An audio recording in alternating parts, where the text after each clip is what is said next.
My father was married twice. His first wife was Mariah Nelson, and he had 5 kids that lived. And she was about 7 or 8 years older than he. And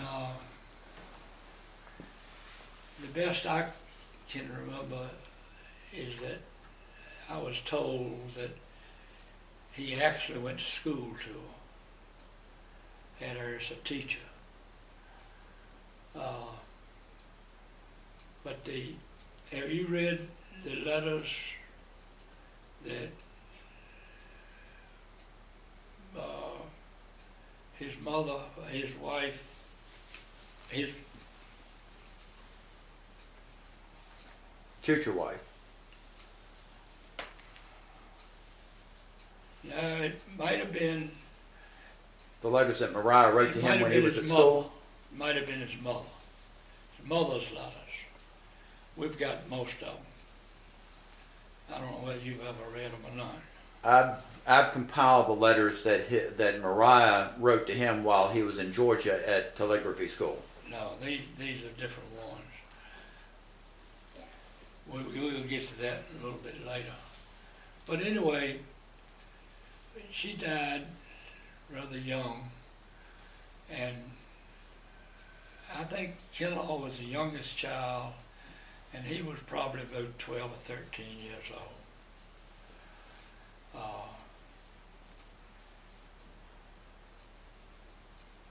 And it wasn't too long before Nelson, his oldest son, the kids' ages were, Evelyn was about 31 years older than I, Nelson about 29 or 30, and Nelson and Phil was born on the same day that Nelson was 1 year later, and then John and then Kinlaw. And then Nelson married Lucille Wood from Free Union, and they got my father and my mother together. They're the ones that introduced them, and I think they got engaged within a week. The 2 families of children were very, very, very close. I mean, I didn't think of them as half-brothers and half-sister. They were all just wonderful to us, and they all showed a lot of love to us. And we called their mother, although we never knew her. We felt like we knew her, and we called her Miss Mariah. And we sort of felt like we had 2 mothers. Nelson came to Charlottesville and worked for the telephone company. He ended up having 2 children, both of them are dead now. And when they introduced my father to my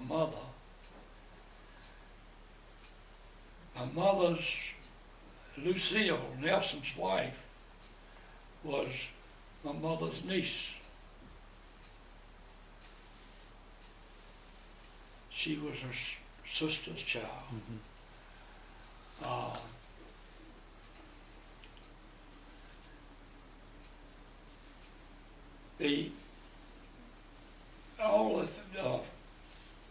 Nelson and Kinlaw both lived in Charlottesville. You know where Evelyn lived.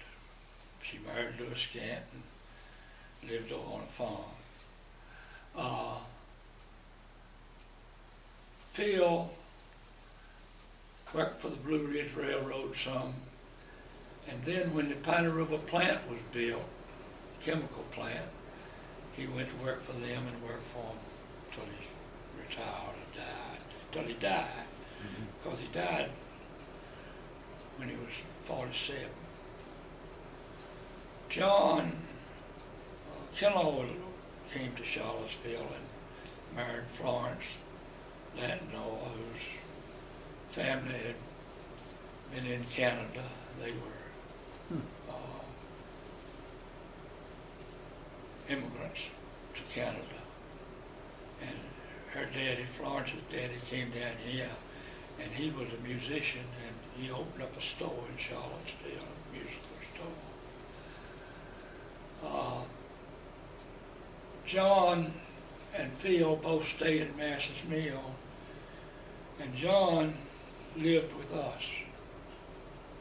Phil did originally, but when I was a baby, he got married and married a Mohawk girl, a German girl, Clara, and he lived in Mass's Mill, so I was in his presence a great deal. John lived with us, and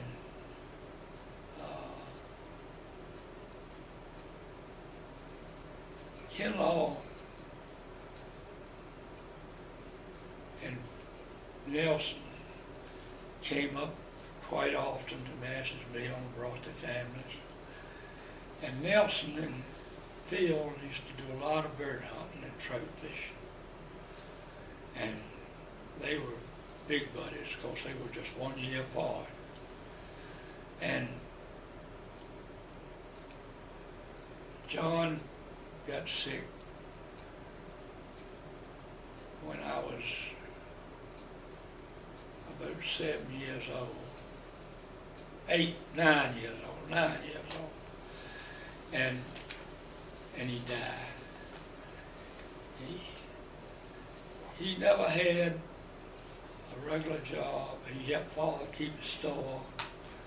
He had a Model T Ford. One time he traded his shotgun with another fella for a motorcycle. The other fella didn't like his shotgun and he didn't like a motorcycle, so they traded back. John drank a lot. He was very talented in music, as Evelyn was.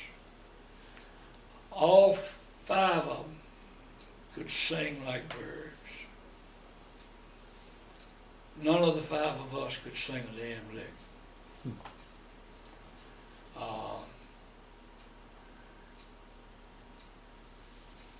All 5 of them loved my mother. All 5 of us loved Miss Morale. And in later years,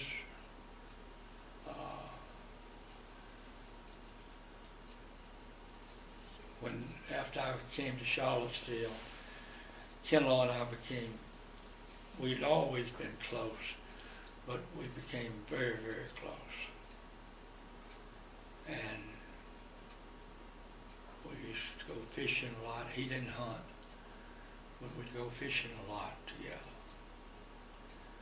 And even when he had his eyesight, he didn't hunt? huh? Even when he had his eyesight, he didn't hunt?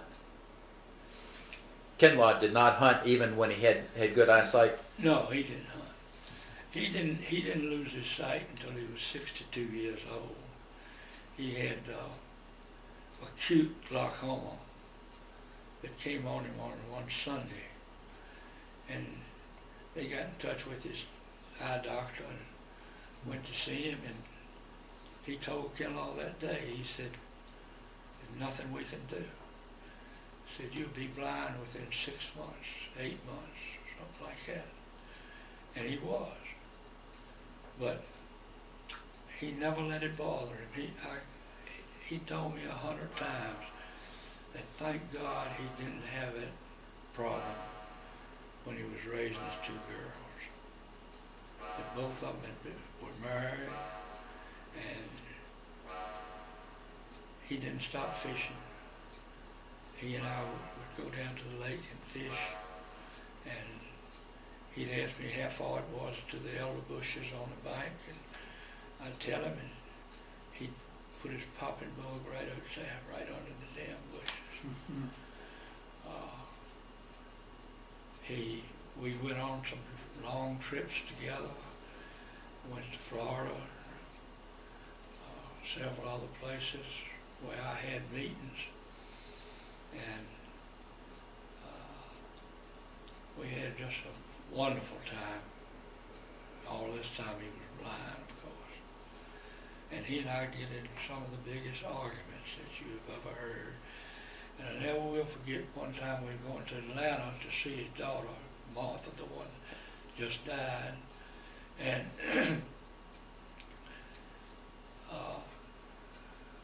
we got about 50 miles from Atlanta, and we stopped and fixed us a little toddy. And we decided then that we were going to take 5 minutes a piece a time. And when 5 minutes was up, we had to shut up and listen to the other one. And I was getting the best of him, and I was just about through my 5 minutes. And of course, he didn't know where we were, and I took an exit and was going down the thing, and I had to stop for a stop sign, and I stopped, and I said, "I'm finished, it's up to you." And he said, "Oh, I had a whole bunch of stuff I was just going to kill you with," and said, "You scared me to death." Another time, we had some cake, or ice cream, cake or cookies or something, and the stuff got on your hands, and all of a sudden I realized that he finished eating his, and he was over there, we'd been riding about 50 miles, and he was holding his hands up like that because they had so much stuff on them. But we were really close family. Well, of particular interest to me then would be your relationship with my grandmother and what she was like. She and Louis, Big Louis, used to come over to the store, and the whole family would be with them. And we were just tickled to death. And there was we kids would walk over to her house through the woods and go over and sometimes spend a week with her. And she treated us just like she treated her children. So you would spend the week over there in that little house with all those kids already crammed in there together? Yeah, you know, over the kitchen, Louis had fixed a room. Mm-hmm. And the only way to get to it was you could crawl through the attic to get back to the other bedroom. But there was a ladder, just a regular ladder, up to that room. And that's where I'd sleep with Louis. Had 2 little beds up there. That must have been before they had the wraparound porch. Because they have steps to go up to that room now. Yeah, I know it. That was But there was a after- ladder in those days. That was after my childhood. Okay, there was a ladder then. Just a ladder going up there. And of course Dawn was just a baby. And So that was the room that Louis had back then. right. Okay. So so he didn't have to sleep in the hallway the way as I thought. Well, he did before that. And I must not have been but 6, 7, 8 years old when I started walking over there by myself. Now, I went to the first grade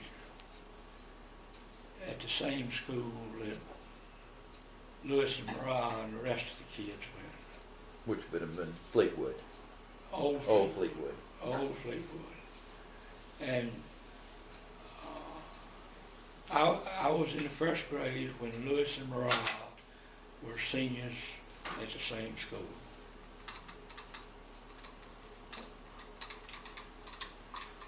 Lewis and I were always close. Little young Lewis. Big Lewis would come by. Sometime little Lewis would be with him. Sometime later, when young Lewis was working somewhere else, he'd come by and pick up Frank and me on Saturday morning. We'd ride with him all the way back up in the mountains and so forth, and he'd pick up people's cattle. He'd either buy them or take them on consignment, and we'd haul them to Charlottesville, to the stock market, which was 2 blocks off Main Street. It was down on Water Street. The stockyard was on Water Street. I remember one time that Frank and I were with him.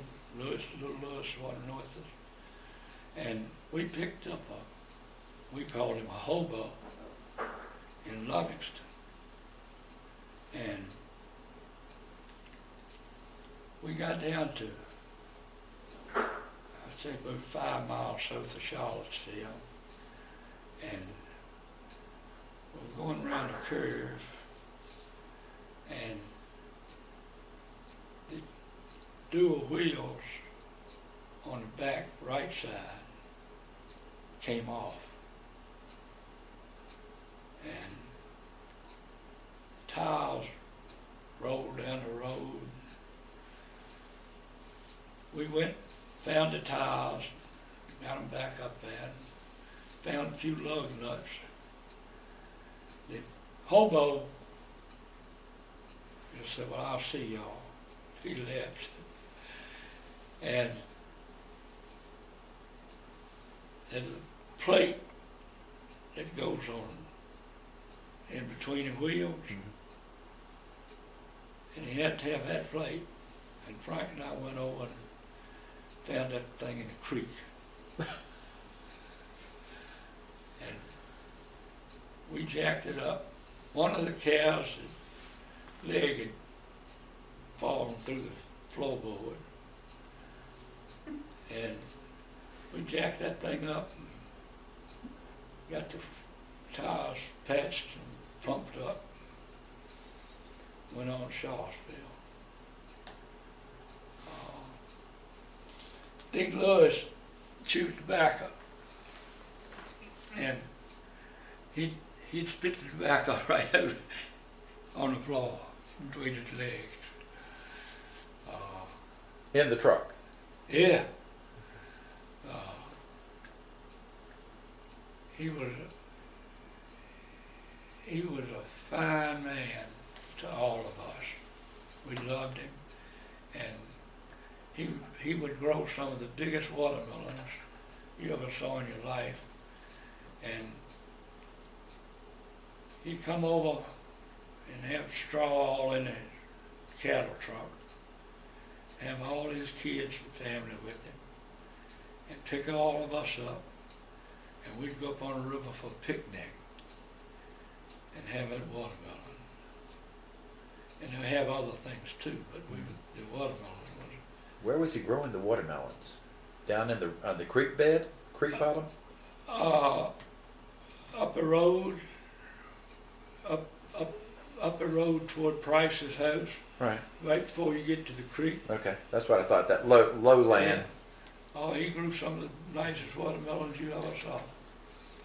And of course, he grew apples and he farmed, and he mostly dealt in cattle.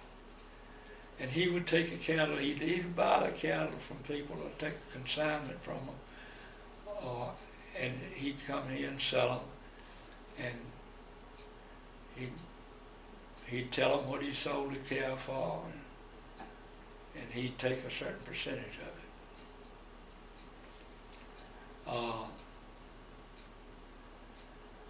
I only went to that school 1 year, and the brick school was built.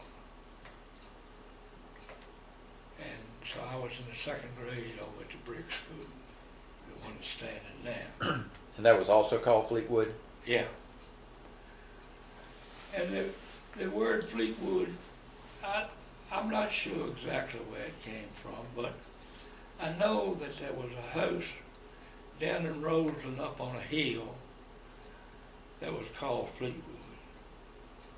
Now, whether that was originally a school or not, maybe Virginia would remember that.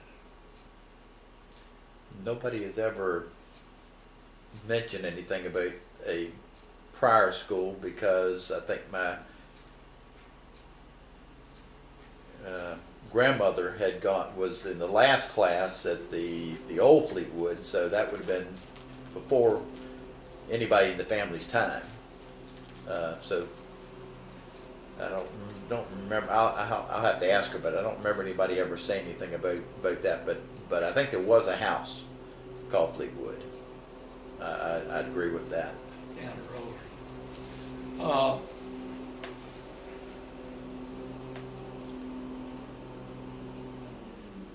Phil lived with us for a while, but when he got married, he came back to Charlottesville and borrowed a suit from Kellogg. And he brought it back. He didn't tell Kellogg what he wanted the suit for. And when he brought it back, Kellogg said, well,